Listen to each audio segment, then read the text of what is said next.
Hello, everyone, and welcome today to this discussion on John Dryden's poem, Alexander's Feast or The Power of Music. Now, this poem is an ode to Saint Cecilia, who is regarded as the patron saint of music. The minute we say that this poem is an ode, you might wonder what is an ode. So, let us first look at some of the qualities of an ode. What is an ode? It is a poem usually praising something or someone. It's a form of lyric poetry expressing emotions. It's almost always addressed to a person or a thing, or it represents the poet's reflections on a particular thing. The ode as a poetic form originated in Greece, and Pindar was its first practitioner. Now, the Pindaric ode, or the Greek ode as it is known, consists of three units, and these three units are called strophe, antistrophe, and epode, which are repeated until the poem is completed. And this repetition of the strophe, antistrophe, and epode makes the Pindaric ode very complex and intricate, not everybody's cup of tea. Now, the other kind of ode is named after Horace, who was the ancient Roman poet.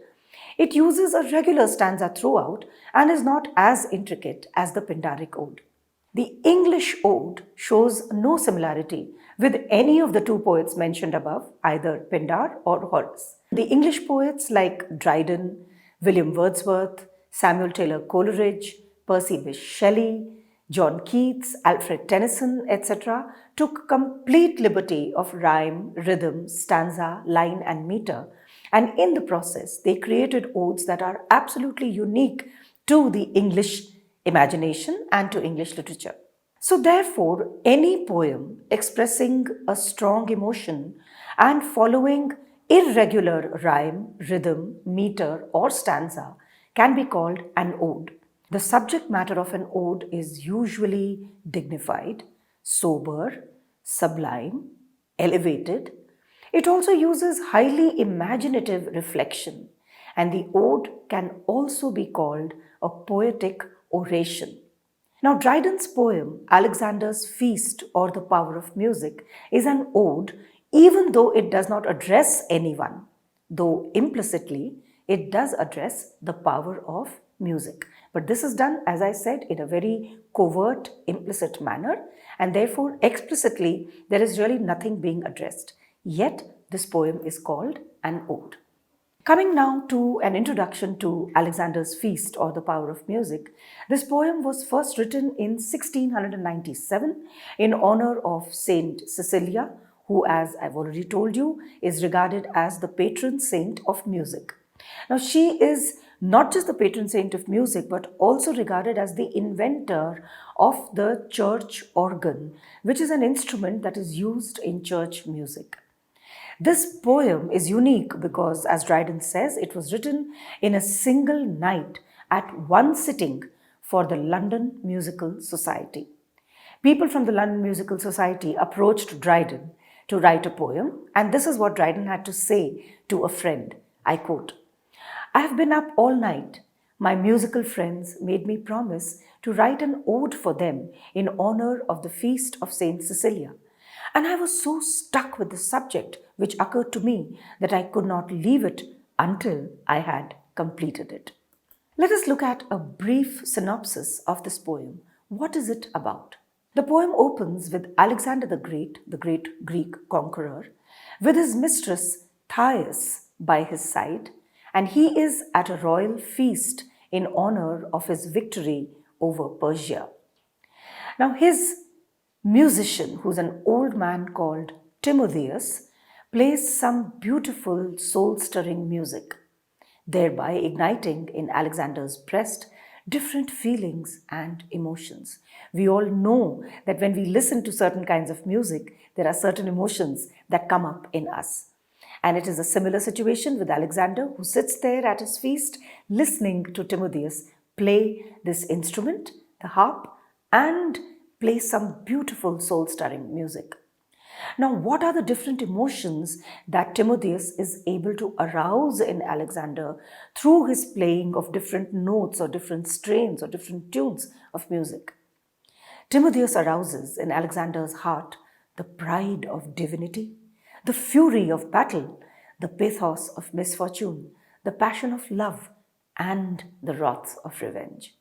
And after Timotheus finishes playing, Saint Cecilia plays her music, which possesses, as Dryden says, an even greater magic. So Timotheus's beautiful music, even though it could arouse in Alexander varied emotions, is no match for the beautiful music that Saint Cecilia is able to play. While Timotheus made Alexander feel like a god, Saint Cecilia, with her sweet music, drew an angel down from the heavens to the earth. Dryden concludes by saying that either Timotheus should yield the crown of best musician to Saint Cecilia, or both should divide it amongst themselves, because, as I quote from the last line of the poem, he raised a mortal to the skies, she drew an angel down. Let us look at a critical summary of this poem. Now, this poem glorifies the power of music by narrating a story about Alexander the Great and his court musician Timotheus. The first stanza, the opening stanza, describes Alexander at a royal celebration, seated on his imperial throne, with the lovely Thais, who is his mistress, by his side. All around him are his brave generals, warriors, and soldiers, all of them wearing wreaths of victory made of roses and myrtle, both fragrant smelling. Now, stanza 2 narrates how Timotheus begins to play the lyre, and the trembling notes ascend the sky and heavenly joys inspire. That's from the poem.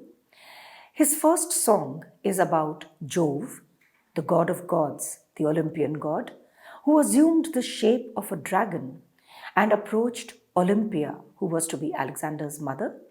Alexander is born of this union between Jove as a dragon and Olympia, and therefore can be regarded of divine origin. This song about Alexander's godlike qualities fills him with such delight that he begins to imagine himself as a god. And I quote, "With ravished ears the monarch hears, assumes the god, affects to nod, and seems to shake the spheres." The third stanza describes Timotheus changing the note and singing now of Bacchus, who is the Roman god of wine, who is, within quotes, ever fair and ever young, and whose face is always flushed with wine. Bacchus gave to the world the joy of drinking and thus conferred a blessing on mankind. As Dryden says, drinking is the soldier's pleasure, and, within quotes again, sweet is pleasure after pain. The next stanza describes the effect of this song on the audience. It stirs the warlike spirit of Alexander, who, within quotes, fought all his battles over again, and thrice he routed all his foes, and thrice he slew the slain. Now Timotheus notices how this song that he has just played has aroused the king's spirits, and he changes the tenor of his music once again. This time, he strikes a note of sadness with the objective of arousing pity in Alexander's heart. He sings of the tragic fate of Darius, who was stabbed by his treacherous friends. Tears flow from Alexander's eyes as he listens to this song of a betrayed king who lay dying in a pool of blood. The fifth stanza tells us how Timotheus, knowing that, within quotes, pity melts the mind to love, end quote, begins to play sweet, soft notes on his lyre. This music makes Alexander aware of his beautiful mistress sitting beside him. He is now completely under the influence of love and wine and forgets himself as he gazes into the beautiful eyes of his mistress Thais. He becomes so affected that he faints on her bosom. This stanza illustrates how soft and voluptuous strains of music can incite the listener to love. Timotheus changes the note yet again, this time playing loud and vigorous music, which urges the king to get up and avenge the death of those of his soldiers who had been killed in the battle with the Persians. This song fills Alexander with the fury of revenge. He begins to set fire to the buildings of Persepolis, destroying the entire city, just like the ancient Troy had been destroyed by the Greeks. This stanza thus emphasizes the power of music to enrage and infuriate a person, rousing him to action. The concluding stanza introduces us to Saint Cecilia. Remember that this poem was written as an honor on Saint Cecilia's day to the patron saint, Saint Cecilia. So the concluding stanza introduces us to Saint Cecilia through a comparison between Timotheus and the saint. While Timotheus, the ancient Greek musician, plays the lyre, Saint Cecilia plays the organ, which produces richer and more solemn music. Dryden concludes by saying that Timotheus must either surrender the crown of best musician to Saint Cecilia, or both must equally divide the honor, because while Timotheus elicits such emotions from Alexander as to raise him and exalt him to the skies, Saint Cecilia's music had the power to bring an angel from the heavens down to the earth. Of course, students, please note that Dryden alters the legend of Saint Cecilia. According to the original, it was Cecilia's spotless purity that had attracted the angel down to the earth. Dryden changes this myth to place that power in her music. Let us try and attempt a critical appreciation of this poem. Now, Dryden had been just converted to Roman Catholicism when he wrote this ode. If you remember, in my introductory lecture about Dryden's life and works, I had told you that he was born to Protestant parents, but later on in his life, whether he had a change of heart or whether it was simple expediency, but Dryden had converted to Roman Catholicism. And he wrote this poem around the time that he converted. It was perhaps his enthusiasm for the new religion that led him to write this ode for Saint Cecilia. It is one of the two odes that he wrote for the patron saint of music. The other one was a song for Saint Cecilia's day. Now, the first thing that we understand about this poem is that it glorifies the power of music. It elucidates how music can incite the human soul to the greatest and the strongest of emotions. It glorifies Saint Cecilia by regarding her as far superior to the legendary musician Timotheus. The second thing that we must note about this poem is that it runs in a narrative form. It's told like a story. It's descriptive in nature. Dryden creates dramatic situations using vivid imagery. He blends myth, legend, and history to create a compelling narrative. The next thing that we must remember about this poem is that it is an impersonal ode. Now, whenever we are talking about the ode, particularly the English ode, and if you just go back to the Romantic poets like Wordsworth or Coleridge or Shelley or Keats or even Tennyson, who was one of the Victorians, you realize that most of these poets wrote their odes from some wellspring of personal emotion. It is their personal feelings, their emotions, their thoughts at that particular point of time that are brought out in the ode. So, unlike Wordsworth's ode on intimations of immortality, or Shelley's ode to the west wind, or Keats's ode to autumn, or Coleridge's dejection and ode, there are no personal sentiments or emotions expressed in this poem, Alexander's Feast. The poet keeps himself completely out of the picture. And this is a characteristic that is unique to much of the 17th, the late 17th, and the early 18th century poetry. The poem, nevertheless, has a beautiful, lilting, lyrical quality to it. It shows Dryden's lyrical power. There are some beautiful lines expressing strong passions and emotions in very musical language. And repetition of certain lines sounds like a refrain to a song. So let me quote some of these repetitions for you. For example, happy, happy, happy pair. None but the brave, none but the brave, none but the brave deserve the fair. Then another one, sweet is the pleasure after pain. Yet another, fallen, fallen, fallen, fallen, fallen from his high estate. And still another one, the prince, unable to conceal his pain, gazed on the fair who caused his care, and sighed and looked, sighed and looked, and sighed and looked, and sighed again. It must be noted, however, that the poem does not contain the same depth or intensity of feeling that is found, let us say, in the romantic poets.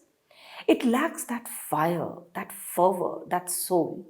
Instead, in this poem, we find the same harmony, balance, restraint, and discipline that are the salient features of 18th century poetry, of which Dryden was a precursor.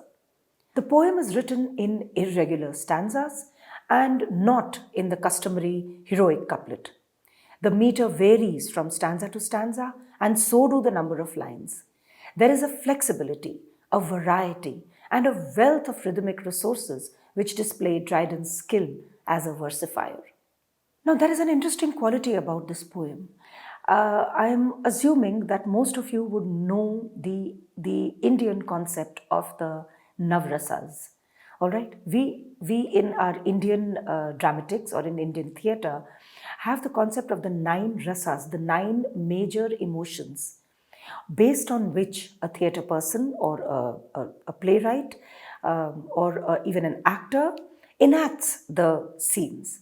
And the primary function of theatre in India, especially classical Sanskrit theatre, was to bring out one or many of these rasas in the play. Now, when you look at Alexander's Feast, this particular poem, you realize that it serves a similar purpose. It tries to bring out in Alexander certain emotions, certain rasas. So you experience Shringar Ras, or the rasa of love, in his connection, in his interaction with his mistress Thais. And this is brought about by the music that Timotheus plays.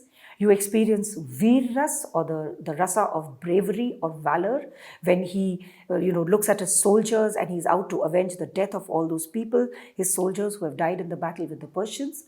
You also experience Karun Ras, the rasa of pity, when Timotheus sings of Darius, the king who is killed by his friends. All right. So even though these the rasa form in India and Dryden's poetry are centuries apart, yet as Indian students, perhaps you could make out this particular similarity in the manner in which this poem is depicting various emotions. Now, this poem is also epigrammatic. An epigram is a small, short, pithy, witty line that expresses a complete idea in itself. So there are some eminently quote-worthy lines in this poem. For example, I quote, "None but the brave deserves the fair." Another one, "Sweet is pleasure after pain." Yet another one, "Drinking is the soldier's pleasure." "Pity melts the mind to love." "War," he sung, "is toil and trouble. Honor but an empty bubble." Then another one, "Thais led the way to light him to his prey, and like another Helen, fired another Troy." Now, Dryden considered this poem his best creation. Critics, of course, have been divided in their reactions to the poem, with Alexander Pope praising it highly, while others like J.C. Collins and Van Doren have called it rhetorical as well as populist. This poem has also been set to music by two music composers, thereby endorsing its lyrical quality. But the original score is, however, lost. That was all with Alexander's Feast and the Power of Music. I hope this lecture will be of some use to you. Thank you all, and bye-bye.